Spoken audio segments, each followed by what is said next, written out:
everybody. Welcome back to the Mirth and Vicious podcast. Sorry about that. That was I'm here with the one, the only Murphyano. How are we doing today, Murph? I'm doing amazing, Vicioso. How are you today? I'm doing good, doing good. I'm just excited for today. Excited Yes, sir. for all you guys. We are going to kind of be just talking NFL, playing some of the new Madden, kind of giving some of our thoughts on the new Madden. Uh, you know, just recently came out this last week, so we've been enjoying it. Yesterday, Murph got the better of me, got beat me 2 games to none yesterday, so we're tied in the overall series. Today, we're just going to have fun with you guys, though, just kind of talk and kind of be there. We picked random teams, so you guys will see our random teams here soon. But first off, we gotta start off with the one, with Wordle. We gotta stay with our Wordle, right? Wordle Durdle. So we're gonna do Wordle first, then we're gonna do Weddle chat. So, Murph, Eric Weddle. what is our 5 letter word today? I'm thinking of tough. Tough. Oh, that's tough. And that is not tough. That makes things tough for us. Oh no. um, I was gonna say, how about Sandy? Sandy? Well, there's the second to last letter's a D, so we're not in a good spot right now. We know a bunch of letters it's not, so it's something something D. So I'm guessing it's I'm, probably something D E. I'm sure it's either DS or Oh yeah. DY. That's usually the letter combination. Um, hmm. Well, it's not What? S because we already did an S, so it doesn't end with an S. Okay. And it So can't be a now, Y. So I'm guessing it's D E. Oh no.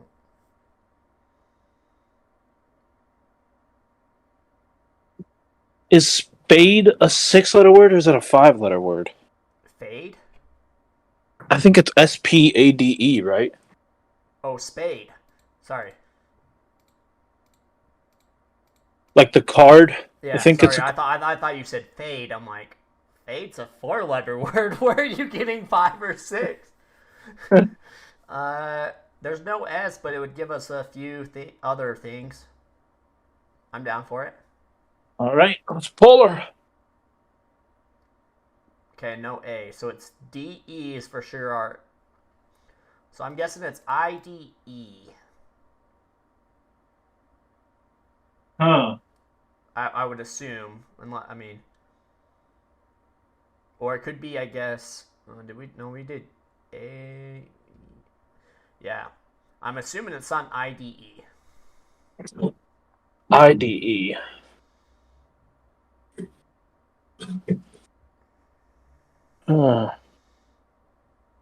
Glide. Oh wait, that's spelled KLYDE. I was gonna say glide, but there's no Ooh, G in it. glide. Oh, damn it. Glide. Wait, no, glide would work, right? Because it ends in DE. I know, but there's no G. We already used. There's no G in it, Okay. so that would.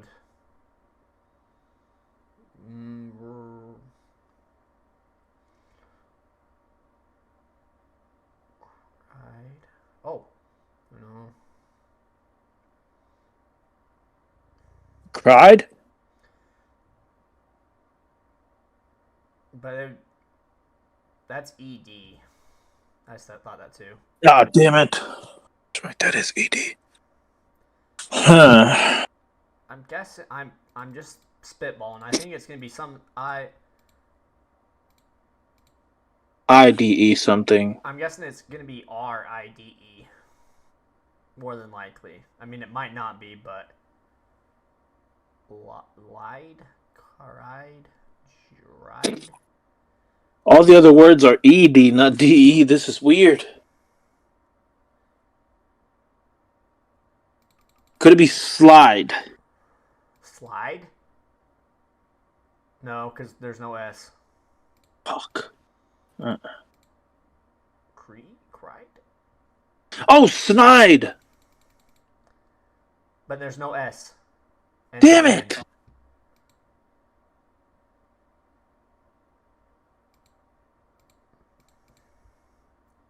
Or, I guess it might not be IRD.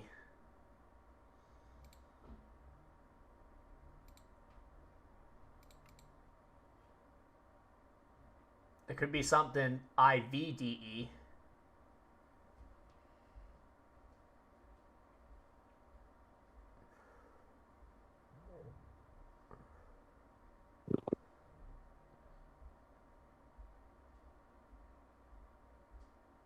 I don't know. These words are always so weird.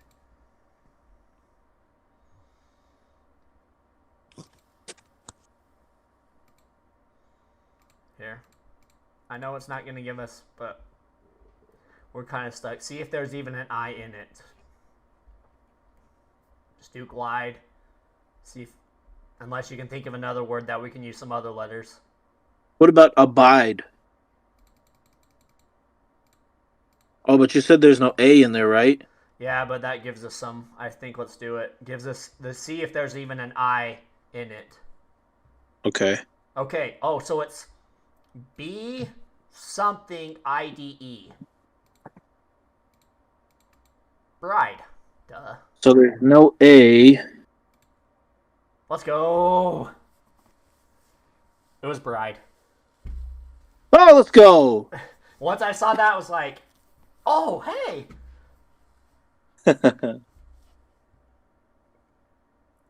Perfect. Let's go. Now we're going to do Weddle. Okay, Murph. Quick. Remember, this is just running backs, quarterbacks, and receivers. Okay. So who do you want to go with as our first?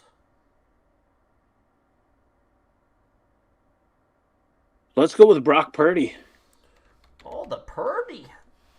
The Purdster. The Purdmeister. Okay, so not NFC, so it's AFC, not quarterback. Shorter than 6'1" and older than 23. So it's more likely how about Tua? Wait, no, not quarterback. Running back, short running backs in the AFC.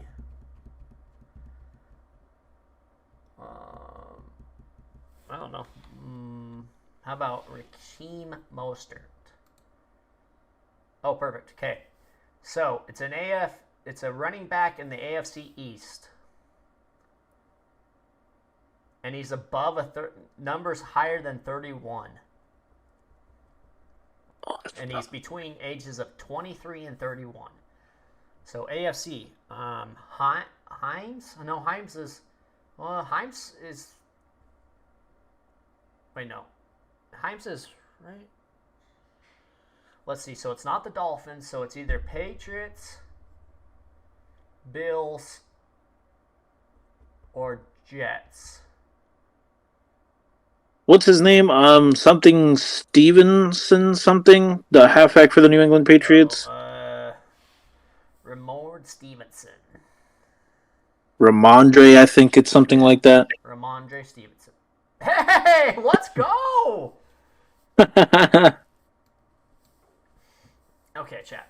Now we're going to switch over and play some Madden with you guys. So, we did just random teams. We had no idea who we were getting. So we have me being the Dolphins against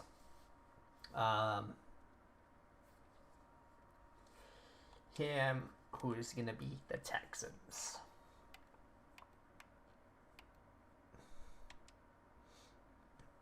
Let's get it, Viciosus. Okay. I'm ready. But yeah, chat. So we're just here talking some NFL, season's coming up. We are 2 weeks about from the start. We just had the essentially Black Friday deadline day where they have to get down to their teams.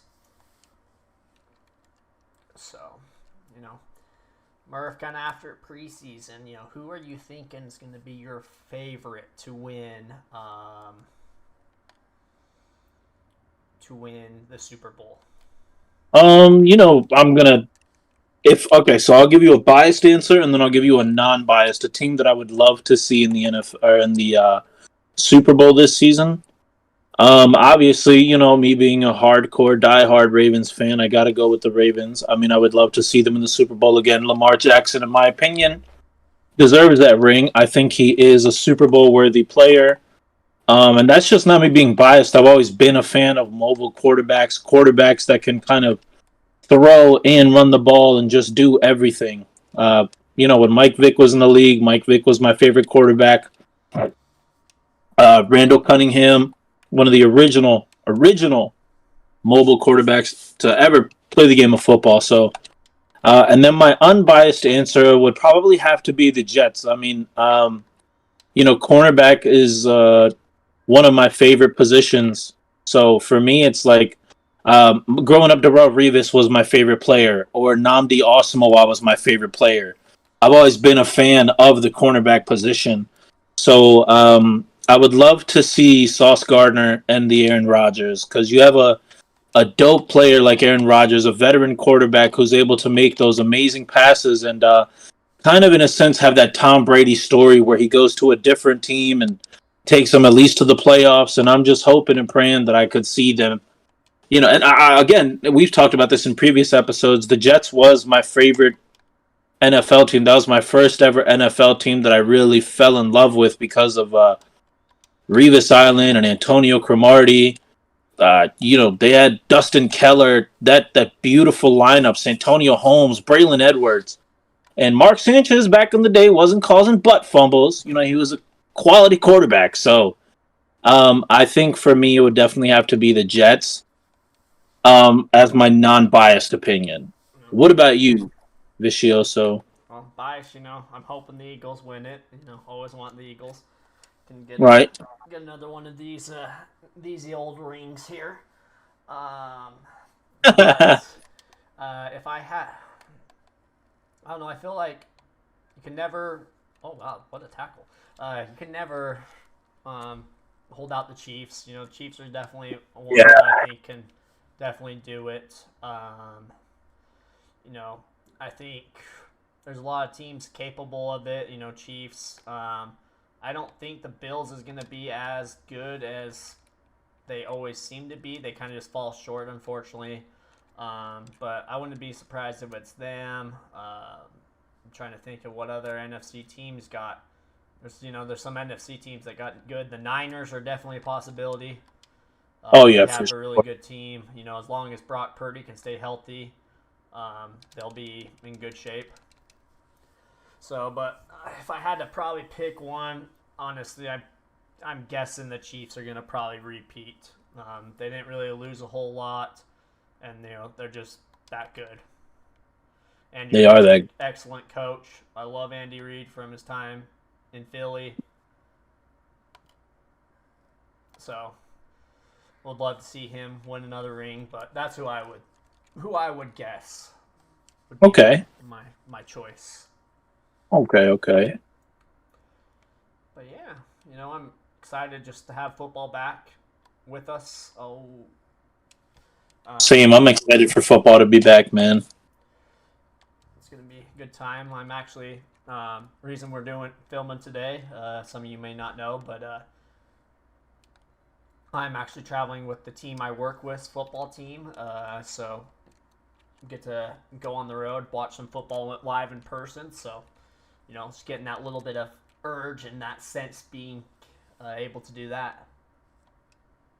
Oh crap! I didn't know I forgot Robbie Anderson was on the Dolphins. Oh, he's fast. Chosen, because he's the chosen one. I forgot he changed his name too. But yeah, so it'll be an interesting season. Kind of, who was your favorite for MVP? I know we didn't get to watch a lot of the, main players this preseason, but who's kind of your favorite to win MVP? Murph. I don't know. See, the NFL is weird like that. Sometimes it'll be like a player that's obvious, like what's his name, Devontae Adams. But like I said earlier, I would love for it to be like a defensive player because majority of the time it's usually a quarterback. Um, maybe Jalen Ramsey. A little bit of Sauce Gardner action. Sauce Gardner from when he first got in the NFL. It's his third year now, right? If I'm not mistaken. Yes. I would love to see Sauce Gardner up there. I mean, just his progression, his ability to now basically cover these veterans. I was on TikTok last night, and somehow, some way, just Sauce Gardner. Oh gosh, Sauce Gardner edits just started coming up, and I watched him basically go against DeAndre Hopkins. I think it was. I don't remember who it was, but I mean, he was working that person, man. That person couldn't get a single catch on him. And then I watched some more.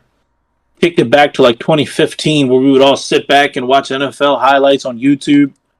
Watch like the Saints highlights of the 2010 season or something like that. So I just sat back and watched Sauce Gardner.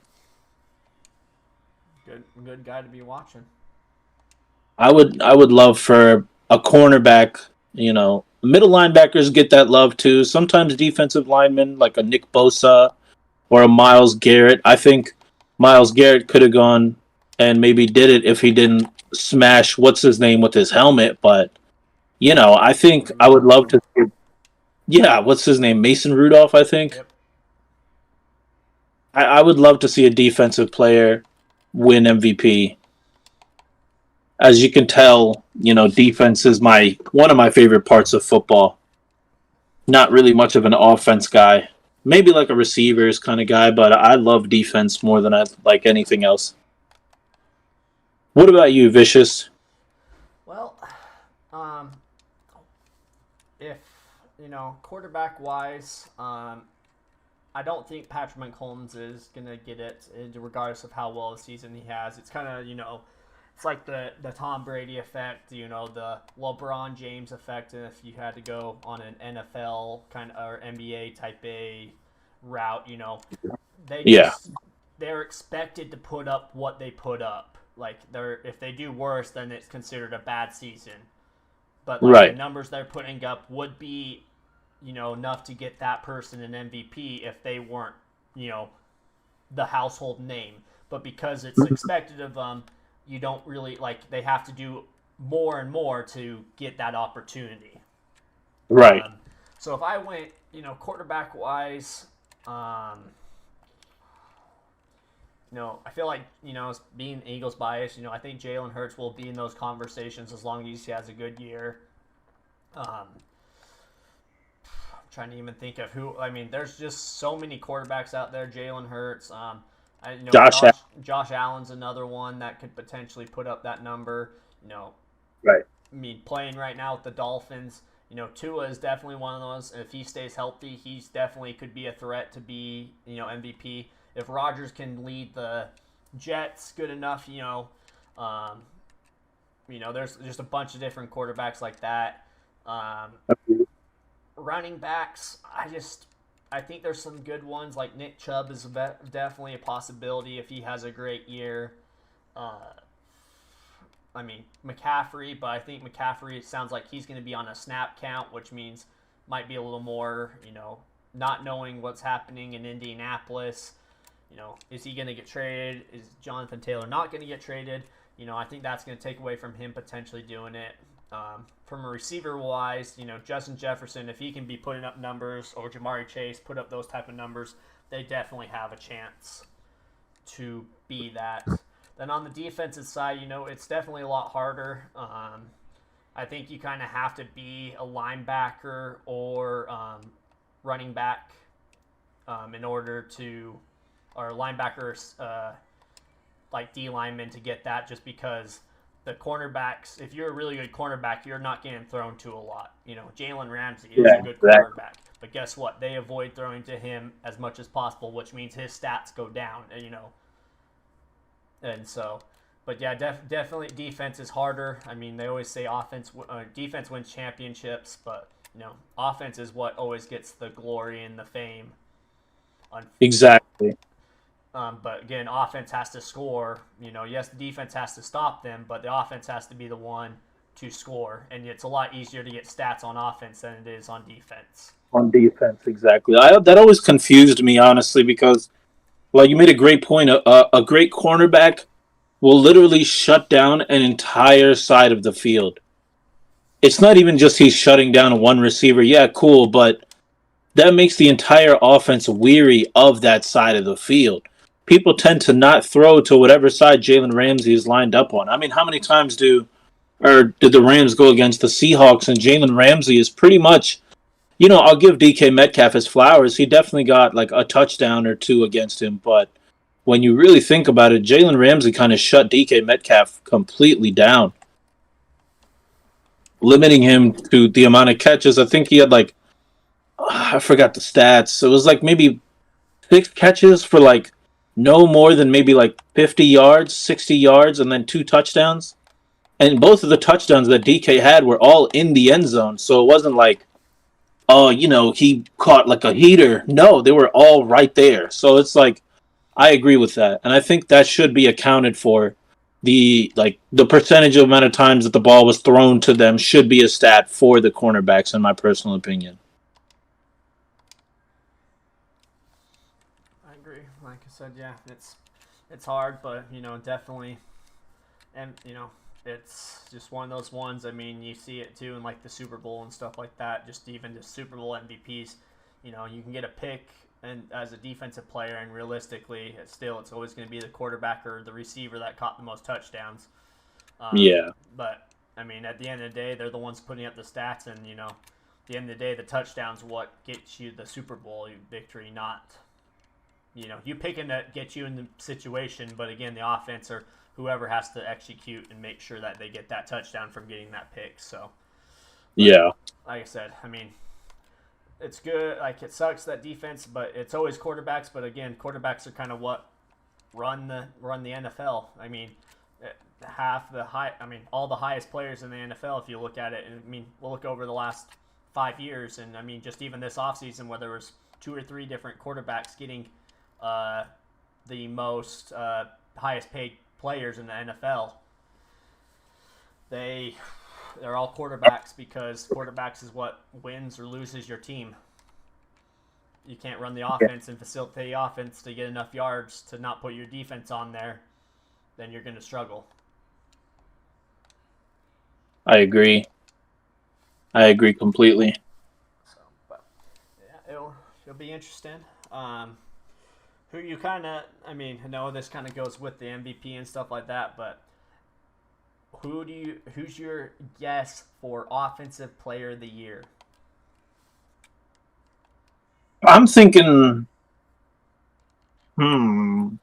that's a good question, because I'm thinking Scary Terry, in my personal opinion. I think this is going to be his year where he kind of breaks out and goes kind of crazy. The last couple of seasons, he's been relatively consistent. What's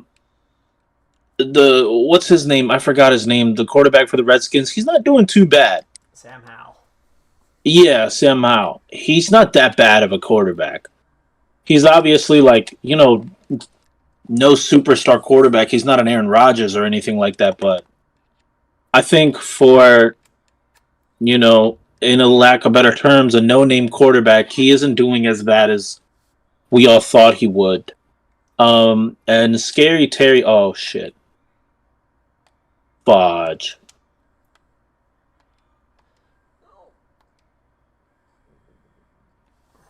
Terry McLaurin is one of those receivers that, I think he could make any quarterback look good. He's fast, he's quick, his route running is quick and precise. He's not the tallest, but he's kind of like a James Weddle.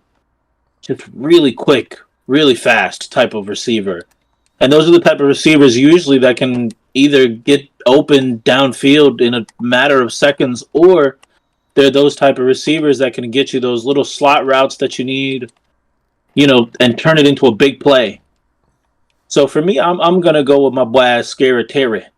What about you, Viciosus? Who are you thinking? You know, I don't with how we were talking running backs. I don't think there's going to be a running back winning it this year. I just think Yeah, it's going to be definitely harder for a running back to win it. I just don't like there is good running backs, but again, I just don't know if anyone's going to go super off. I mean, you got like Derrick Henry and players like that have potential to do that, but I'm just don't think. Again, I think those quarterbacks I kind of listed earlier. I think they definitely have an opportunity to be it. If I, and then I guess even the receiver wise, I'm probably going, uh, you know, Justin Jefferson, Chase, and Jamar Chase. Definitely, those ones are kind of ones that have good seasons. Like your McLaurin one, like yes, he's a good receiver, but I just think with how how the Commanders are going to do and how Howell is kind of a newer quarterback, I don't think he's going to get as much opportunities because I think they're going to probably run the ball a little bit more, knowing that they have kind of a younger quarterback, not just make it pass heavy. yeah, So I mean, he is a good player. I just don't see him having a great enough year to be offensive player of the year. right. Could be wrong. Okay. And some of these offensive players, your defensive players, MVPs, you don't really expect them to be that until they actually happen. Get out on the field. Because you never know. There's people that go off. I mean, you have, Cooper Kupp had a bad year last year, but there was a couple of years ago that he was very close to being able to be, you know, uh, MVP. Yeah. So Okay. Yeah, I mean, I can agree to that point. I think, I'm always like an underdog kind of person. When Sauce Gardner first came in, and everybody's gonna probably laugh at me, but what I do is I base my opinion on the players based on their stats in Madden, and then like I'll watch one of their games, and I'm like, yeah, see, I was right. I told you they wouldn't just give him 96 speed and 98 acceleration for no reason. And when you watch the way Sauce Gardner is able to just stay on a receiver's hips and just be able to just rotate with the receiver, it's just so beautiful. And I mean, that's not to say, Jalen Ramsey isn't a great cornerback. He is an amazing cornerback, but I think Jalen Ramsey is kind of like the taller cornerback, like the Namdi Asamoah of this era, and I think Sauce is kind of like a Darrell Revis in my opinion. okay. Now, kind of flip side. I think I kind of know where you're going with this, but who do you think will be defensive player? I want to pick one of my cornerbacks, but I personally think it's probably going to be Fred Warner. Fred Warner has been a consistent middle linebacker for the Niners. He's always being able to come up with those big stops for the 49ers, and he is a real field general when you think about it. He is the conductor of that defense. So, and when it comes to defensive players, I personally think he makes the biggest impact on the field defensively. And like we said earlier, cornerbacks don't really get that recognition due to how the stats are marked down. But a middle linebacker is kind of different. So, me personally, I think it might be Fred Warner. Okay. What about you, Victor? So, who you thinking? Um, I have a few names. I know he's still a consistent guy. We'll see how he does coming back. But Bobby Wagner coming back, I mean, a little biased, but him coming back to the Seahawks, Seahawks made the playoffs last year. So maybe, he has potential to get back into that, Pro Bowl caliber. I mean, he still was Pro Bowl being at the Rams, but could see him potentially being a person that can do that. I think Warner's another good example of a linebacker that could. I mean, there's a lot of good linebackers. Then on defensive line, Aaron Donald, if he has a great year, T.J. Watt, Nick Miles Garrett. Bosa, Miles Garrett, like those ones, they're so good at defensive line and get a lot of sacks for, what is considered high amounts for linemen. So I could see them potentially being. I mean, there's so many. You never know what's going to happen each year, and I think that's what's the nice thing is you never know what player's all of a sudden just going to come out of nowhere. You never know what player that is out of nowhere all of a sudden just doesn't do anything. So it'll be interesting to see, but I think, there's those names I listed. I probably just can't say one. I think there's all those guys that have the possibility. Okay. And I can agree with that too. Those guys are always outperforming what the average stat line is for their position. Those guys are amazing players. And I think, yeah, like you said, they do great things for their franchise consistently. So I wouldn't be surprised seeing one of them win that award.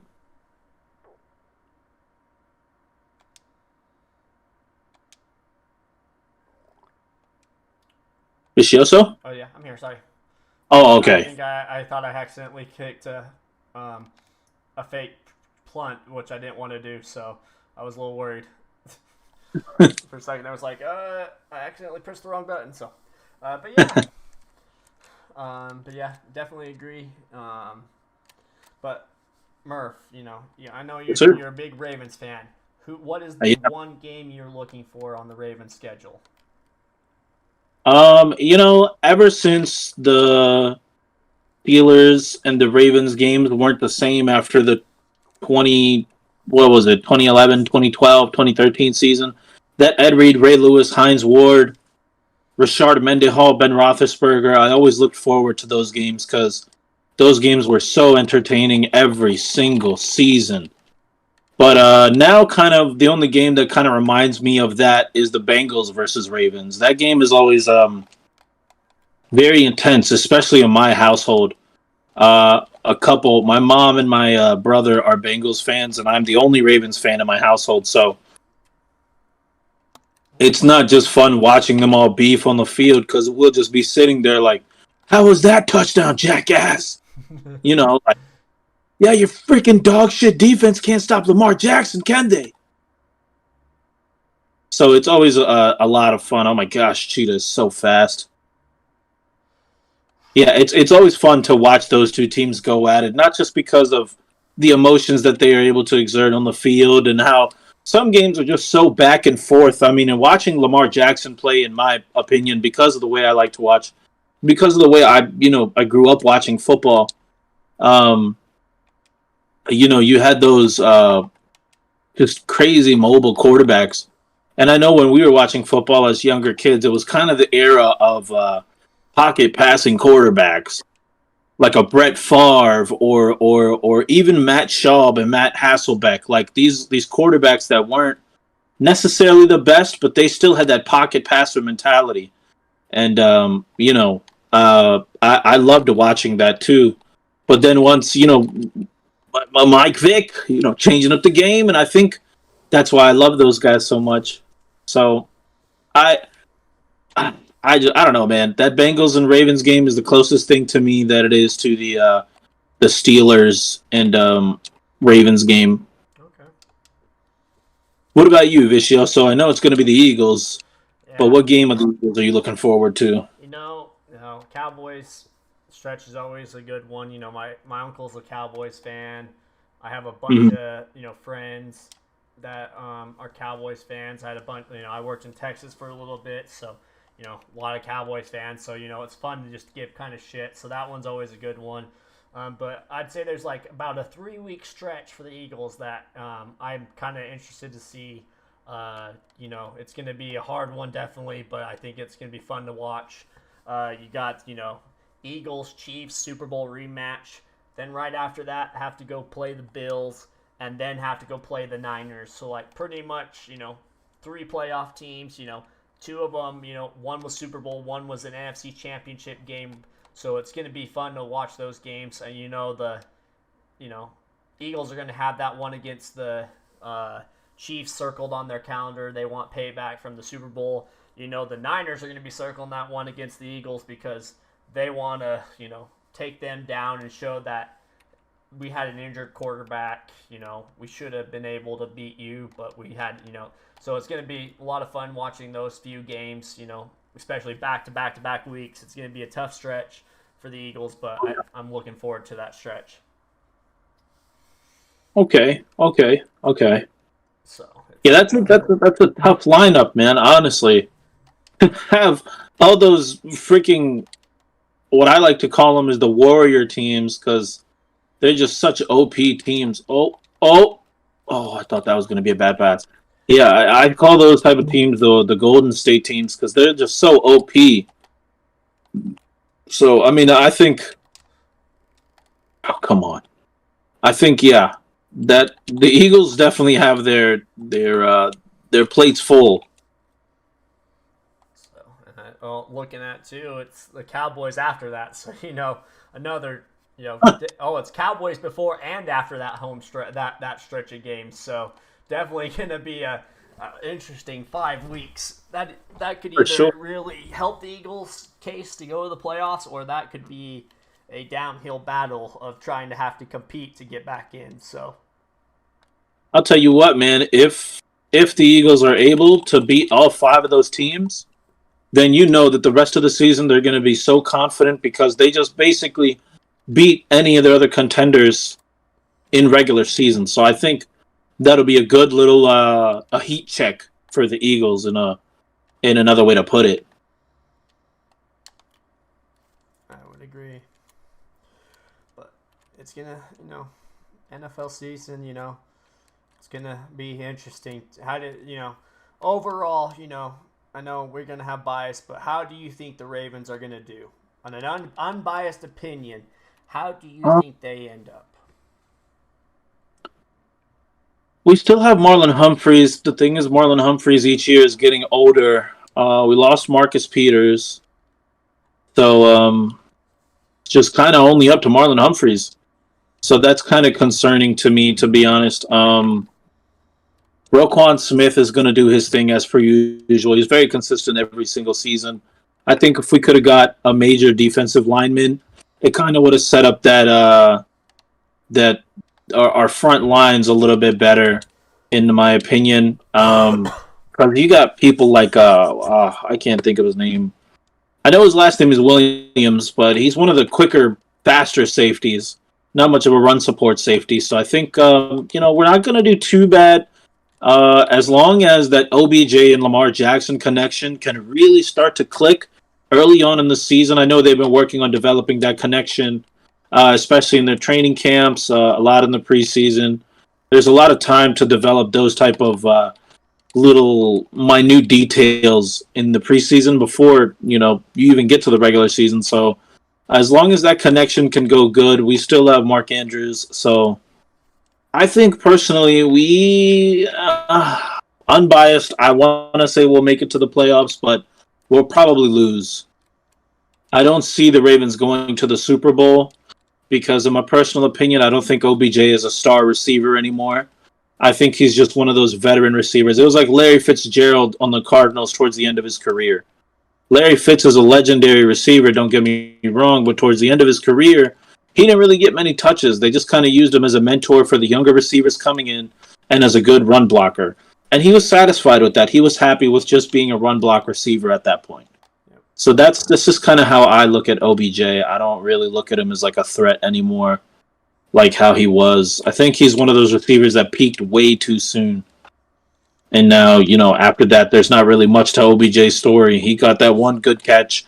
And that was kind of it. That's what blew OBJ up. But if we're talking about just legendary Giants receivers, I don't know if anybody remembers Victor Cruz. Victor Cruz was consistent for the Giants many, many years in a row. Before he got seriously injured, Victor Cruz was dancing on defenses left and right every single season, putting up numbers. He was definitely one of the, oh my goodness, what is that?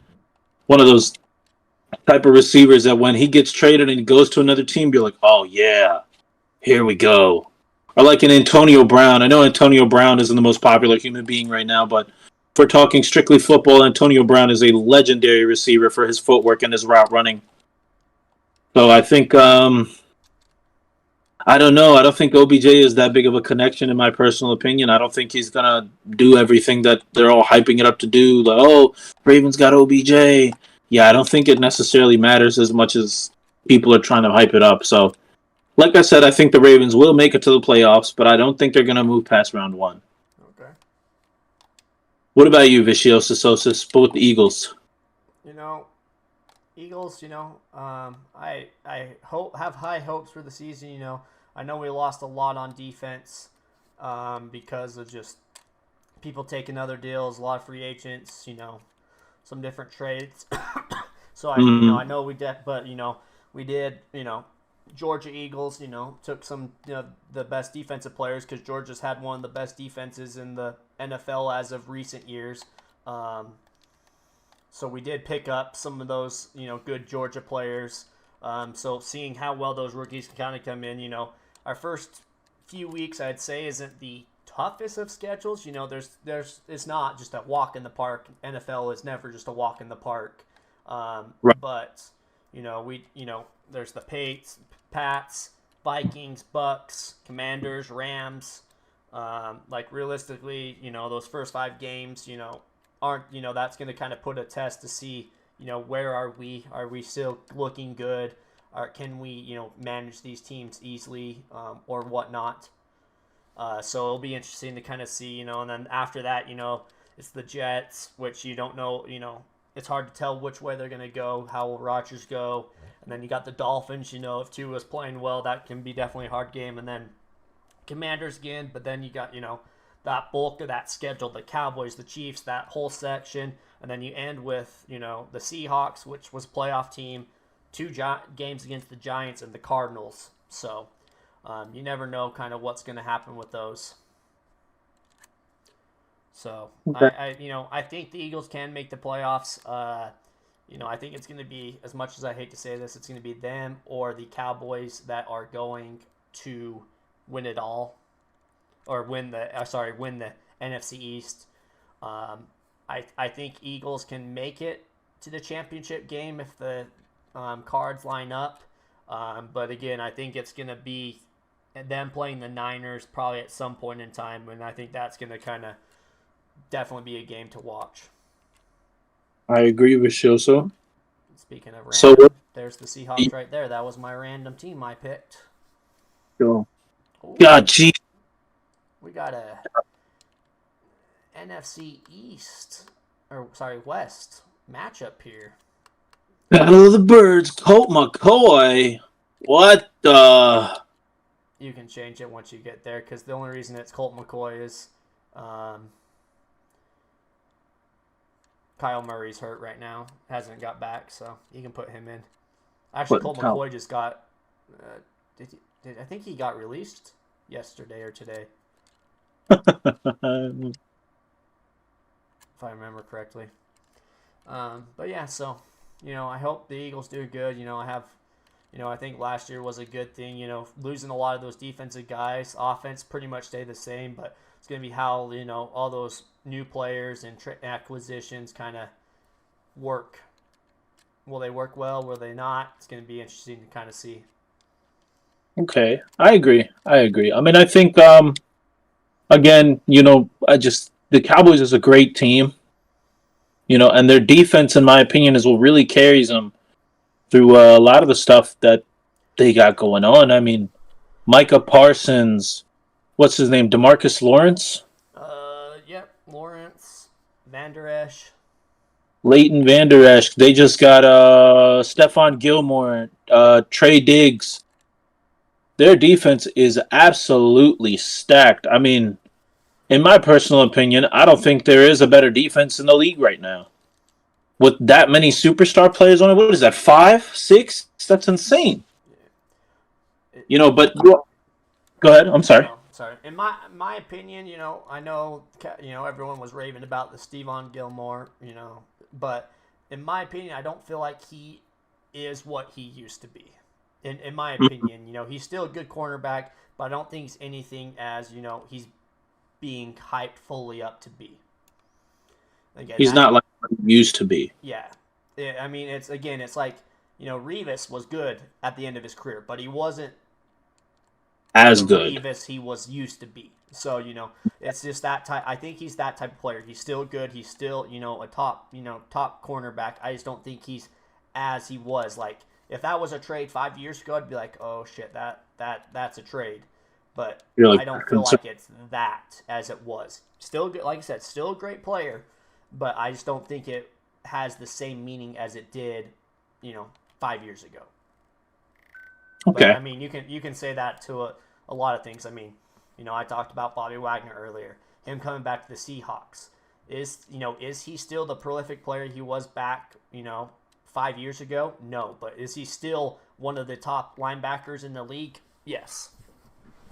Right. And that's me being biased because I love Bobby Wagner. Grew up, we've talked about that. Utah State. I got his jersey and everything like that. So, but I just, don't see any of that happening, unfortunately. So, Okay. But again, they do have a good defense, and their defense holds them. I'm surprised. I mean, I'm not surprised, but surprised they let Zeke kind of just walk, essentially. Yeah. But I mean, he was getting older. He wasn't the playmaker he used to be. But also, too, I feel like the Cowboys' offensive line isn't what it used to be either. Oh yeah. You think about DeMarco Murray, great running back, and then he left the Cowboys. I know he went to Eagles. We had a lot of people on that team, so I think it made it hard. But and at that time, Eagles' offensive line wasn't what it is currently. But again, he couldn't do as much, because the Cowboys had such a great line, which gave Tony Romo a lot of time to run the ball. He had a lot of time to pass the ball. So I feel like there was a lot of that type of stuff. Okay. Yeah, I mean, I can agree. I mean, I've been kind of saying that, especially with a lot of these great receivers, like I was talking about OBJ, I think kind of it's the same thing where it's like these trades kind of don't mean anything. These guys were so great in their prime that their name just holds weight. And that's not to say that they still can't make superstar plays, but it's not going to be as consistent as when they were in their primes doing all that crazy shit that they were doing. You know what I'm saying? Like like you said, back in the day, Stephon Gilmore, we got in that trade from the Pats a while ago. Oh my gosh, I would have been concerned. I'd been like, he's going to cause a lot of issues. And it's kind of different when it comes to a quarterback. Oh, good cut. Because quarterbacks kind of, like even Brett Favre was still pretty good. Even when he was coming close to retiring, he was still pretty good in my personal opinion. A lot of people say that he wasn't, he just kind of was there as a quarterback. But I think he was still really good, making those tight passes into triple coverage where you're like, only like a real veteran quarterback could genuinely make those type of throws. So when it comes to quarterback position, especially with that topic, I think Aaron Rodgers still has a chance of being able to make greatness happen, especially in New York. When you really think about the New York, and I'm kind of ranting off topic here, so excuse me, but I think the Jets haven't had a really good franchise quarterback. Ever since Mark Sanchez had that butt fumble, he kind of just went downhill. I don't know what happened to him. I remember in the playoffs against the Chargers, I watched it live on television. He was eating hot dogs on the sideline, and he just goes out, scores a touchdown with ease. I'm like, damn, that's a freaking what? This man was just munching a whole glizzy, comes back on the field and throws a touchdown. That's insane. And now you kind of look towards the end of his career, and it's just nothing. Then they had Joe Flacco, and we all know how Joe Flacco can throw the ball. He can only throw it deep, and if you're not fast enough, that ball is inaccurate. Who else was their quarterback? I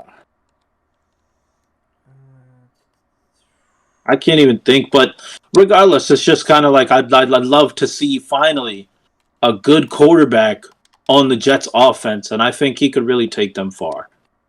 And the Ravens are my favorite team now, of course, but my first ever favorite team was the Jets. Like I've said multiple times, just that that grit that they had as a football team. So yeah. Okay. Respectable. So I actually have a couple questions, Vicioso. Yes. Hit me with them.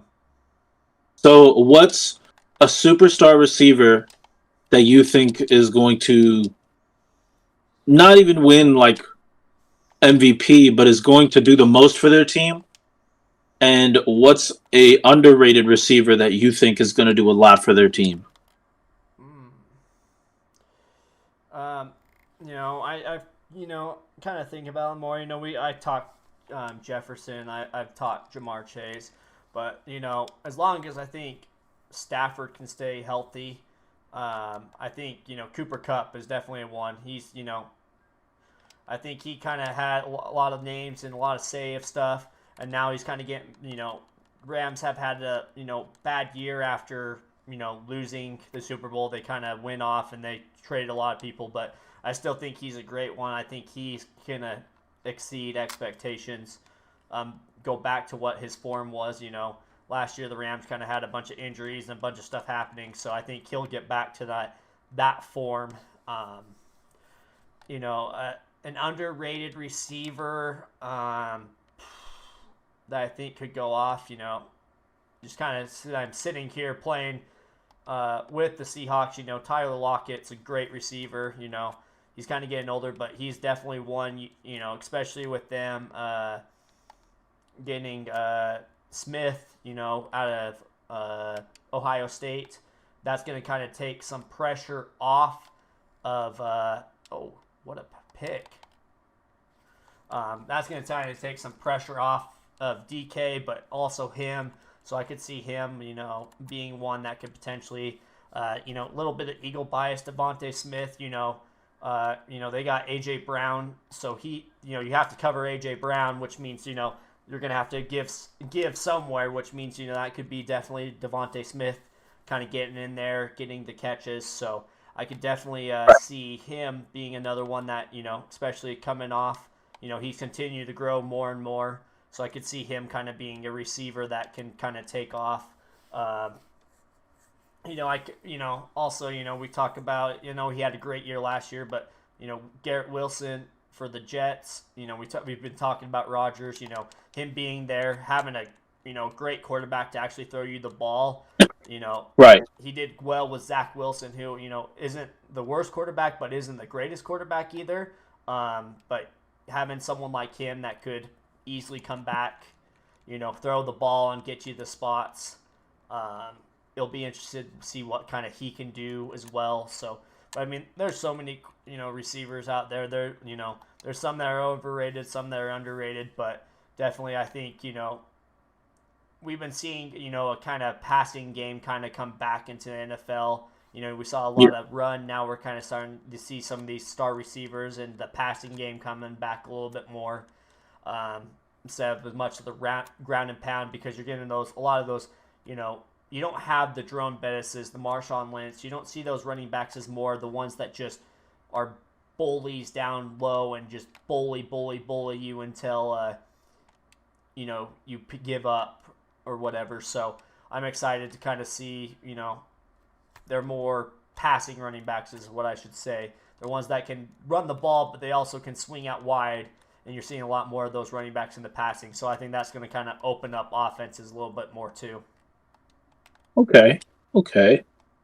I like that.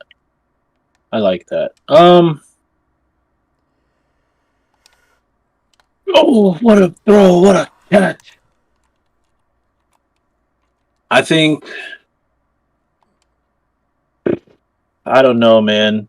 Like you said, there's so many great receivers out there, and you made a great point that right now we're kind of in the passing era again for football. So, personally, it's not boring to watch a passing team because it's fun to watch Joe Burrow just absolutely destroy his own coverage.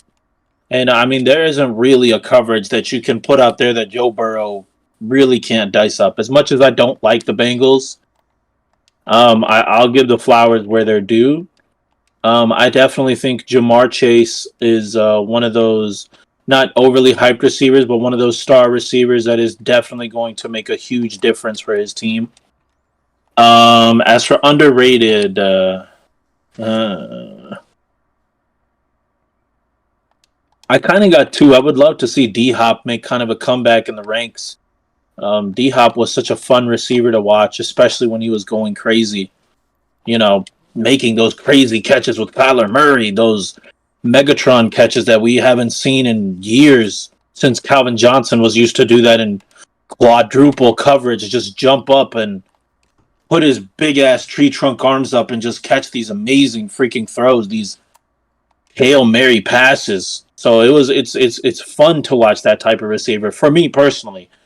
I love the suspense in football. So those type of 50-50 throws with those reliable receivers, I feel like it's much more interesting to watch that. Again, underrated D Hop and obviously my boy, Scary Terry. This Madden, and like I said, you guys can make fun of me if you want. I get it. Everybody's always made fun of me for it because they're like Madden and real football have no correlation, dude. And I'm like, they have more correlation than you think, man. So I mean, and I've been using a lot of Terry McLaurin. I beat my brother today with the Redskins 2 separate times while just using the Redskins. What the? That's a drag route. But, he's quick, he's fast. His route running is amazing. I think he's got like 92 route running, 93 route running or something like that. So I think, that would be one of my sleeper receivers that I would love to see just go absolutely crazy. And so now let's flip to the opposite side of the field, Vicioso. Who do you think is going to be a defensive player that is going to make the biggest difference for their team?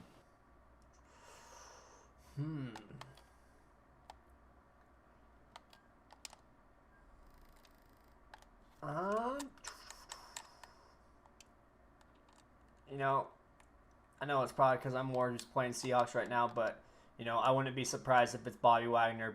Being back in Seattle, it's probably looking like one of his last remaining years. I could see him, he was, I know he was always kind of overshadowed by the Legion of Boom, all that stuff. But, he was definitely a heart and soul of that. I feel like, in my opinion, that Seahawks defense, he was the name without the name, essentially. Right. So, him being back in Seattle, them making the Super Bowl, they have some young talent on that defensive side. I think he can be one that kind of brings back the energy to and gets that defense. He's just a smart player. He leads the NFL in tackles or is in top 10 pretty much almost every year. I definitely think he can be one. Yes, all those cornerbacks and stuff like that too. Eagles have but again, I think those cornerbacks do stuff, but they don't do stuff at the same time. Mm-hmm. They definitely bring some energy, bring some stuff, but not all the way. So. Okay. So your vote is you think Bobby Wagner, correct? Yeah. I think Bobby Wagner, like I said, he's always leading the league. He's going back to Seattle. I think he's going to help lead that team to the playoffs. As long as their offense can do well and Geno can play like he did last year. Geno did really good last year. Out of nowhere, he just started popping off. With an amazing receiving core like DK Metcalf, Tyler Lockett, he was doing great. Yes, sir. But who would be yours, Murph? Who's kind of your thoughts for kind of the best? Or who do you think on the defense side is going to be the biggest playmaker? I think now watching you now seeing like the Seahawks kind of defensive roster, I forgot all about Tariq Woolen. He had one of the fastest 40 times for a cornerback I think that was ever recorded. Not the fastest time, but one of the fastest times. And I think his agility allows him to really manipulate his speed perfectly and kind of bait a quarterback under pressure into throwing the ball his way and kind of make the quarterback think like, okay, I'm under pressure. I'm just going to chuck it this way real quick, see what happens. And boom, it's an interception. Tariq Woolen is definitely one of those guys that I think is going to make a huge difference. Whether it just be the little things in what he does or whether it's the big plays that he's able to make, I think Tariq Woolen, and obviously I'm not going to keep on saying Sauce Gardner. What a freaking throw. Beautiful job, Kyler. I'm not going to keep saying Sauce Gardner because that's my obvious answer. He's my favorite cornerback right now. I'd put him over even Jalen Ramsey. If we're talking about a hyped cornerback, then yes, I would go Jalen Ramsey 100%. But, underrated is definitely Sauce Gardner or Tariq Woolen because, their ability to just manipulate their speed and bait a quarterback into thinking something is open when realistically they're just right underneath the ball waiting for that pass, man. That's devious. See, and I mean, in my opinion, I'm not gonna say Sauce Gardner is an underrated cornerback. He made all pro last year. Like, you're not underrated if you're making all pro, in my opinion. If you make the all pro team, you're not underrated. So I can see that. But I mean, I the only reason I say he's underrated is because I don't ever hear people comparing him to any of the legendary cornerbacks, especially in our time and day. Nobody is ever like, oh, this guy is the Woo modern day Darrelle Revis or things like that. Like with Jalen Ramsey, everybody started comparing him to the greats and saying that, this is literally the best cornerback in the league right now. Yeah. I haven't heard anybody say that about Tariq Woolen. Or even Sauce, he got the votes to be on the pro team, on the all pro team, but I think, I don't know, maybe. I think, though, you have to think about this, too. Sauce Jesus, Gardner is in his third year. That's true. He is only in his third year. I mean, how many of those how many people, on the defensive side, again, Jalen Ramsey was not compared to the greats, initially. You can have a couple of good years, and but it's, can you keep those consistent years going? And I think that's why Sauce Gardner doesn't get that recognition, is because he's this is only his third year, and yes, he's good, but you're never going to compare someone 3 years in. Right. And I think that's why he doesn't get the recognition, because at the end of the day, there's always those ones every single time. Hey, this person's like this person, or this person could be potentially the next person. They do that all the time. But again, he has not hit that mark yet. That mark yet. Yes, exactly. Like, he has not hit that. So it's not that no one's not saying he's good. It's just they're not comparing him quite yet.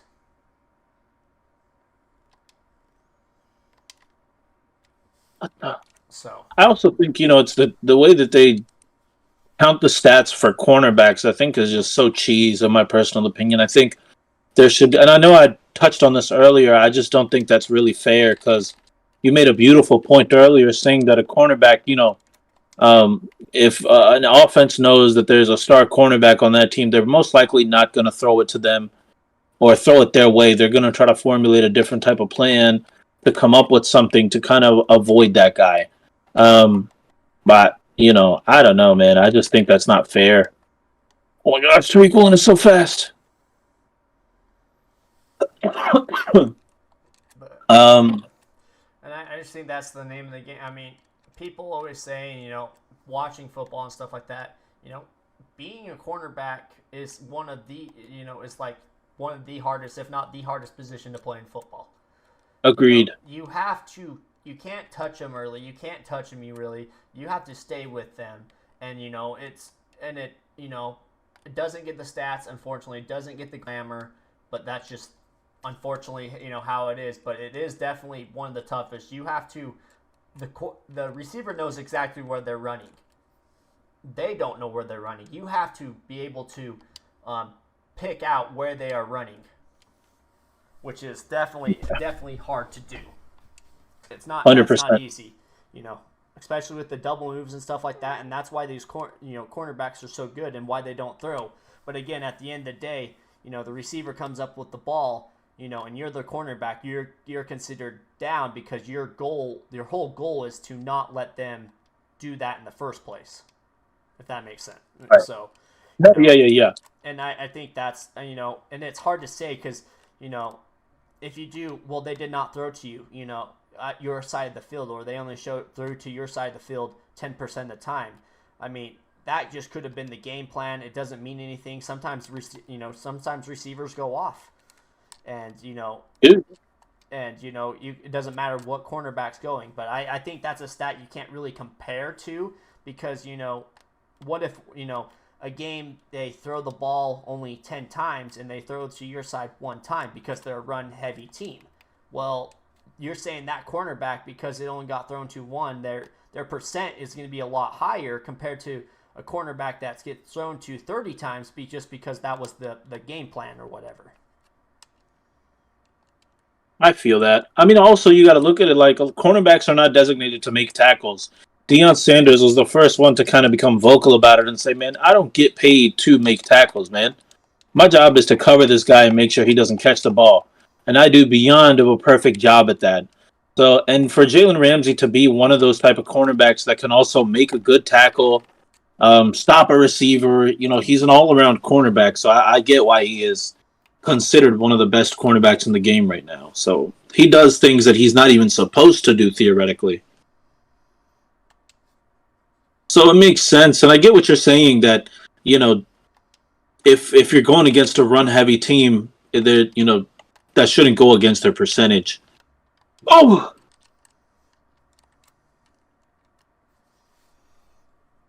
I definitely understand that part. I just think like in high school, I played line, both sides of the line, and I played tight end. So I have a bigger appreciation for offensive linemen because I played left tackle a majority of my high school football career. And then I played defensive tackle, which is so difficult, man. So difficult.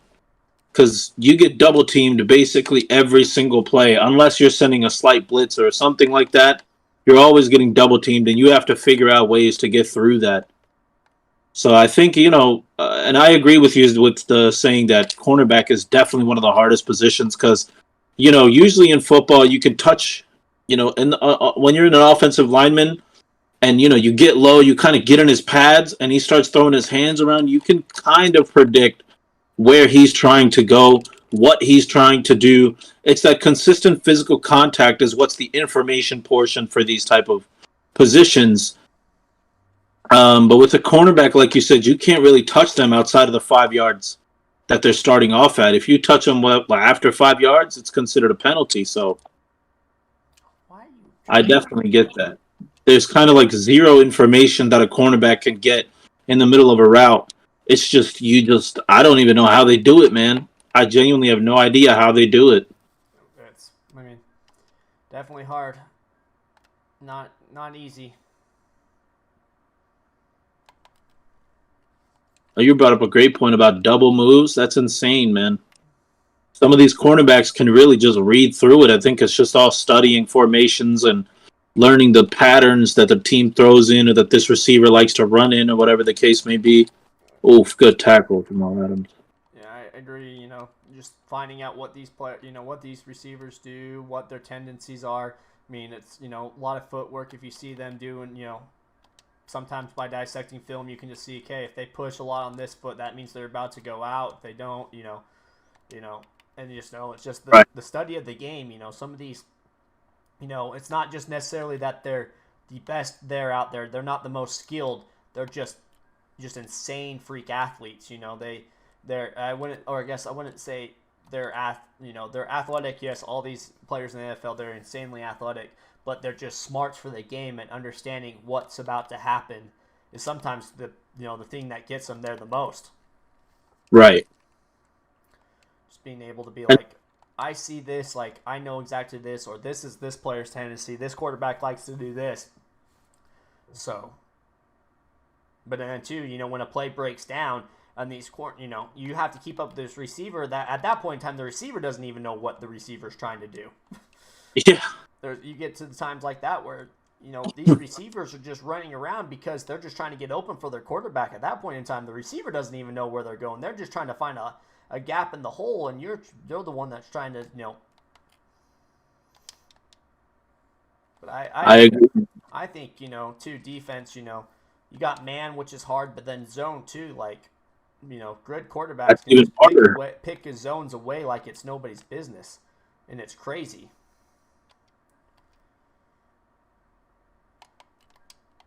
Oh, nice run. Thank you. I agree, though. Zone is really difficult. You've got to be able to trust your fellow defensive players. You know, and when you think about it, zone is I won't say easier to predict where the gap is going to be, but it's easier to tell at what point of a receiver's route is he going to be able to be open at. And even in Madden, I mean, even you and I in the previous Madden, if one of us is doing zone, we can kind of already tell what the zone is, which zone it is. We kind of already know where the gap in that zone is, how to manipulate, et cetera, et cetera, et cetera. And those type of things happen in real games too. People can predict where, okay, so this team tends to run a lot of cover two or whatever it may be. So we know that in cover two, that it's either going to be the underneath routes that are going to be, the killers to this defense, or it's going to be deeper down the field in the middle, kind of closer to the sidelines type of plays. So, or with like cover three or cover sixes, those are easy to throw underneath routes, or even like wide ass in the middle type of routes are usually open with that coverage.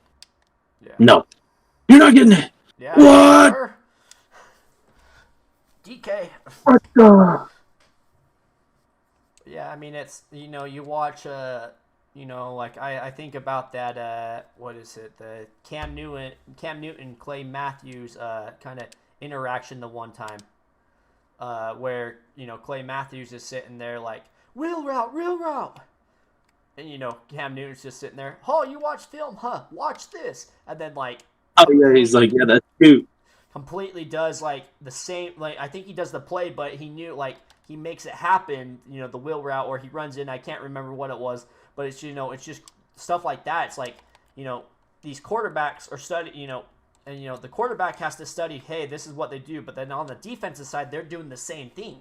They're studying exactly what you did, like, so it's just crazy for these, to see all that stuff persevere, come to, fruition, all that type of stuff.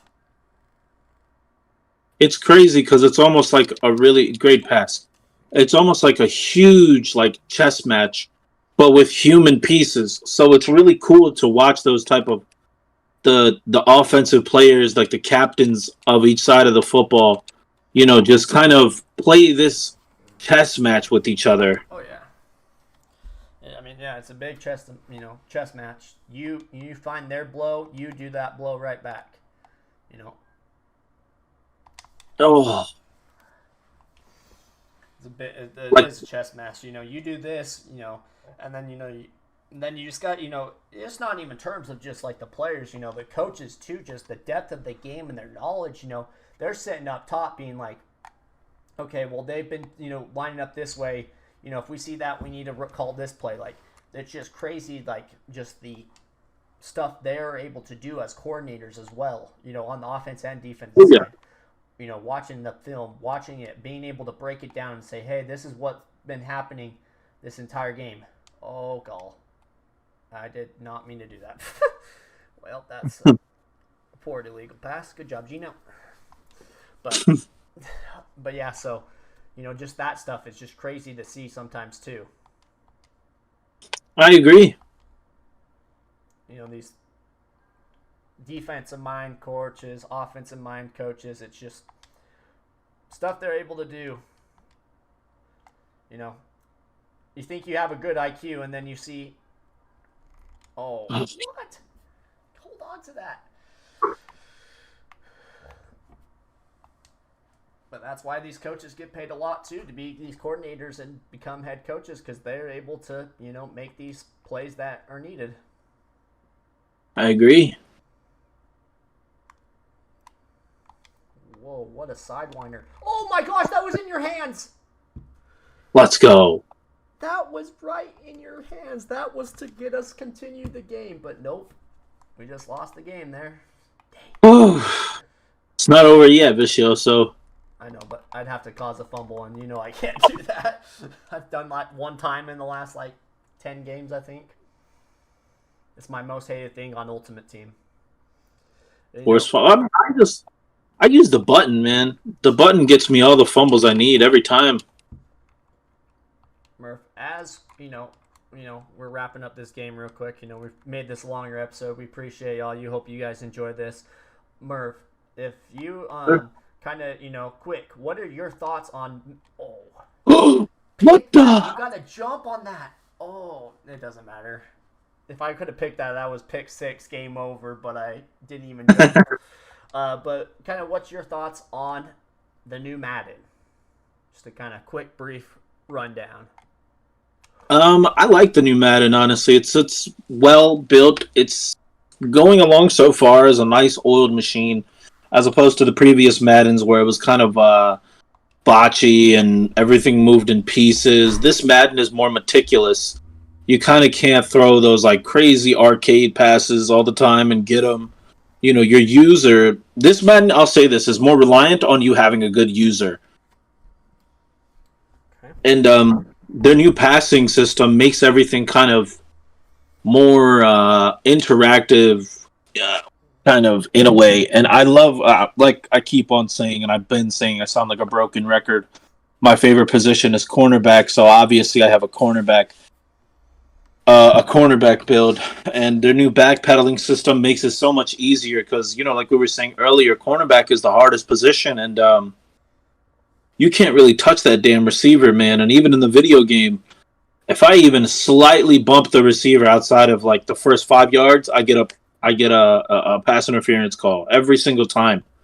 So I've had to kind of adjust my play style because I'm usually a press man coverage type of cornerback. I like to get into the receiver's face, stop them early, kind of throw them off their route. It kind of gives away what their route is. Especially if you press, but now I kind of have to play 5 to 7 yards off the ball, inside leverage, and kind of just watch where he goes, and then wait for me to hit my speed boost. So it's really, really realistic because nowadays you don't really see a lot of press coverage. You see those cornerbacks, even in a man situation, kind of sitting a little bit off of the receiver, just watching their hips, making sure they're able to telegraph what the next move is. What about you, Vicious? What's your opinion on this new Madden? I think it's been good so far. Gotten a little frustrated. We've played in the previous ones. I like D-line. D-line's definitely a lot harder. Not as easy to kind of get into the backfield, which I think is good. It is hard to get in the backfield. There's going to be those plays that you can't get in. There's other times that's Poseidon's Gate opens up, so, I think that's kind of been a little more realistic. I do enjoy that. The hit stick animation, I'm going to kind of try and do that. I got to kind of learn because these hit stick animations you have to be very precise on. And it makes sense too because if you hit stick or you're trying to go in for a big hit, you have to time it perfectly. You can't just hit stick, from 2 yards away and hit them. So it makes it more realistic. I feel like the AI is getting smarter as per always. You can't just run easy routes like you would because they are actually guarding it like a real team was. I like the block sensitivity. If you do catch a ball or running, they use smart tech blocking to actually block who's first instead of just kind of running with you and then letting the guy whiz right past them to make the tackle. So I think definitely it's good. There's always bugs initially, and I know a lot of people clowned on it initially, but there's always going to be bugs on these games initially when they come out. You hope there isn't, but that's just the gist of the game. As more and more people play it, they find the bugs because sometimes when you have a small pool of people playing it, you can't really find those bugs. But yeah, that would be my thing. So, but okay. I think we're getting to the end of this episode. We appreciate everyone that tuned in as always. Whether you're watching us on YouTube, you're here in the chat with us. We really appreciate you tuning in. This is episode 17. We're happy to get going. I can't believe we're, few weeks, from being hit in episode 20. When we kind of started this, we kind of a small thing on my channel where you're kind of doing talking sports. Then we came up with the idea, like, how about we do one, but we talk about a bunch of different stuff. So, I can't only speak for myself, but we appreciate everyone that tunes in. We hope that you guys enjoy this content and have been enjoying in this. We love doing this, or at least I love doing this for you guys. I feel like I could say the same for Murph. Of course. It's fun just sitting here talking with you guys, talking about different things, having you guys tune in. But we appreciate everyone that tuned into the podcast as always, and we'll catch you guys later. Peace.